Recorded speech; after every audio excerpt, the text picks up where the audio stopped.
ಕುಮಟಾ ಪಟ್ಟಣದ ಕೊಂಕಣ ಎಜುಕೇಷನ್ ಟ್ರಸ್ಟ್ನ ಜಾನಕಿ ಪ್ರಭು ಪ್ರತಿಭಾ ಚೈತನ್ಯ ಕೇಂದ್ರದ ಪ್ರಸ್ತುತ ಸಾಲಿನ ತರಗತಿಗಳ ಪ್ರಾರಂಭೋತ್ಸವ ಕಾರ್ಯಕ್ರಮ ನಡೆಯಿತು. ಕಾರ್ಯಕ್ರಮವನ್ನು ಆಯುರ್ವೇದಿಕ್ ವೈದ್ಯೆ ಡಾಕ್ಟರ್ ಸೌಮ್ಯಶ್ರೀ ಶರ್ಮಾ ಉದ್ಘಾಟಿಸಿದರು. ನಂತರ ಮಾತನಾಡಿದವರು, ವಿದ್ಯಾರ್ಥಿಗಳಿಗೆ ಕೇವಲ ಶಿಕ್ಷಣ ಮಾತ್ರ ಸಾಲದು, ಅದರ ಜೊತೆಗೆ ಕಲೆ, ಕ್ರೀಡೆ, ಸಂಸ್ಕೃತಿ, ಸಂಸ್ಕಾರವನ್ನು ಕಲಿಸುವ ಕಾರ್ಯ ಆಗಬೇಕು. ಹಾಗಾದರೆ ಮಾತ್ರ ಭಾರತ ವಿಶ್ವಗುರು ಸ್ಥಾನವನ್ನ ತಲುಪಲು ಮುಂದಿನ ಪ್ರಜೆಗಳು ಅಣಿಯಾಗುತ್ತಾರೆ ಎಂದರು. ಕೇವಲ ಪಠ್ಯ ಪುಸ್ತಕ ರಟ್ ಹೊಡೆದು ಗಟ್ ಹಾಕಿ ಅಷ್ಟಕ್ಕಷ್ಟು ಮಾರ್ಕ್ಸ್ ಅನ್ನು ತೆಗೆದ್ರೆ ಸಾಕಾಗಲ್ಲ. ಮತ್ತೆ ನೆನಪಿಟ್ಕೊಳ್ಳಿ, ಪ್ರತಿ ವರ್ಷ ನೀವು ನೋಡ್ತಿರಲ್ಲ ರ್ಯಾಂಕ್ ಲಿಸ್ಟ್ಗಳನ್ನ, ಔಟ್ ಆಫ್ ಔಟ್ ತೆಗೆದವರಲ್ಲಿ ಎಲ್ಲರೂ ಕೂಡ ಎಲ್ಲಾ ಕ್ಷೇತ್ರಗಳಲ್ಲಿ ಸಾಧನೆ ಮಾಡೇ ಬಿಡ್ತಾರೆ ಅಂತ ಹೇಳಕ್ಕಾಗಲ್ಲ.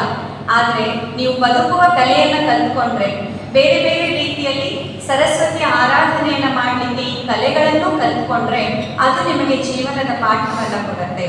ನಾನು ಕೂಡ ಚಿಕ್ಕವಳಿದ್ದಾಗ ನಮ್ಮಲ್ಲಿ ಪ್ರತಿಭಾ ಕಾರಂಜಿ ಅಂತ ಒಂದು ಕಾರ್ಯಕ್ರಮ ಶುರುವಾಗಿತ್ತು.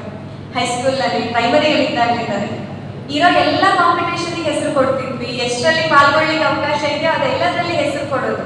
ಯಾಕೆ? ಅದರ ಅರ್ಥ ನಾನೆಲ್ಲರಲ್ಲಿ ಬೆಸ್ಟ್ ಇದೆ ಅಂತಲ್ಲ, ನಾನು ಅದರಲ್ಲಿ ಬೆಸ್ಟ್ ಇದೇನೋ ಇಲ್ವೋ, ಅವಕಾಶ ಸಿಕ್ಕಿದೆ ಅಂದಾಗ ಅದರಲ್ಲಿ ನಮ್ಮನ್ನು ನಾವು ತೊಡಗಿಸಿಕೊಳ್ಬೇಕು ಅಂತ ನನ್ನ ತಂದೆ ತಾಯಿಯಲ್ಲಿ ಹೇಳ್ಕೊಟ್ಟಂತಹ ಪಾಠ.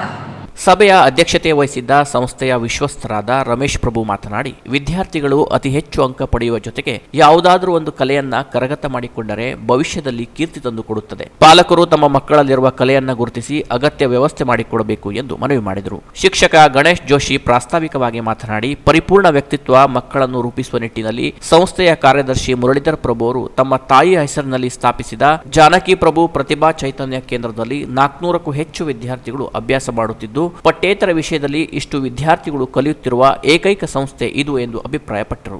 ವೇದಿಕೆಯಲ್ಲಿ ಸಂಸ್ಥೆಯ ಶೈಕ್ಷಣಿಕ ಮಾರ್ಗದರ್ಶಕರಾದ ಆರ್.ಎಚ್. ದೇಶಭಂಡಾರಿ, ವಿಧಾತ್ರಿ ಅಕಾಡೆಮಿಯ ಸಹ ಸಂಸ್ಥಾಪಕ ಗುರುರಾಜ್ ಶೆಟ್ಟಿ, ಪ್ರಾಂಶುಪಾಲ ಕಿರಣ್ ಭಟ್, ಪ್ರತಿಭಾ ಚೈತನ್ಯ ಕೇಂದ್ರದ ಸಂಯೋಜಕ ವಿನಾಯಕ್ ಹೆಗಡೇಕರ್, ಚೈತನ್ಯ ಕೇಂದ್ರದ ಗುರುಗಳಾದ ಶಿವಾನಂದ ಭಟ್, ಸರಸ್ವತಿ ಅಯ್ಯಂಗಾರ್, ಎಸ್.ಪಿ. ಹಂದೆ, ಸಿರಿಲ್ ಲೋಪಿಸ್, ಗಜಾನನ್ ಹೆಗಡೆ, ನಯನಾ ಪ್ರಸನ್ನ ಭಟ್ಕಳ್, ಜಯರಾಜ್ ಶೇರುಗಾರ್, ನಾಗರಾಜ್ ಭಂಡಾರಿ, ಈಶ್ವರ್ ಗೌಡ, ರಾಮನಾಥ್ ಕೆಳಸ್ಕರ್ ಇನ್ನಿತರರು ಸಭೆಗೆ ಪರಿಚಯಿಸಿದರು. ಶಿಕ್ಷಕ ಗಣೇಶ್ ಜೋಶಿ ಕಾರ್ಯಕ್ರಮ ನಿರೂಪಿಸಿದರು. ಆದರ್ಶ ರೇವಣ್ಕರ್ ವಂದಿಸಿದರು. Canara plus news, Kumta.